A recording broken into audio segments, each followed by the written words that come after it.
देखो देखो देखो ये दरिया कहाँ कहते हैं, दरिया फट रहा है, कहाँ फट रहा है? इंटरव्यू पूछे तो पूरा ऊपर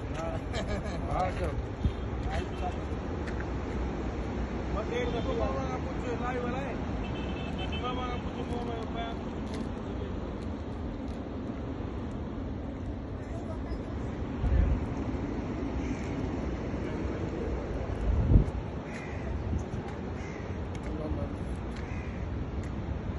मामा आप क्या कहते हैं इस बारे में, ये जो पानी इस तरह लोगों को गांव देहात में छोड़ा गया है? भाई तो ये हाथ से, ये सारा कुछ हाथ से हो रहा है। इधर आप देख रहे हो, आपकी नजर नहीं पड़े ये कितनी क्या है, दरिया में कितना क्या पानी आया है, देख रहे हो आप?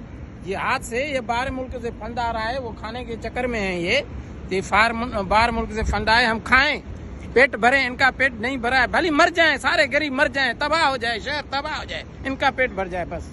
देख लो, खुद देखो, आओ देखो न, देखो क्या है, खाली पड़ा है, दरिया बिल्कुल खाली पड़ा है।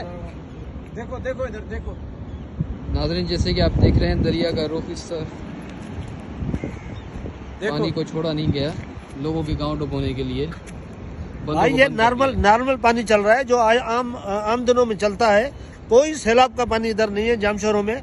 ये सिर्फ फंड खाने के चक्कर में है और गांव डुबोने के चक्कर में है। बाकी खुदा इनको देखेगा, खुदा इनका पेट भरेगा, खुदा इनका पेट फाड़ेगा। देखो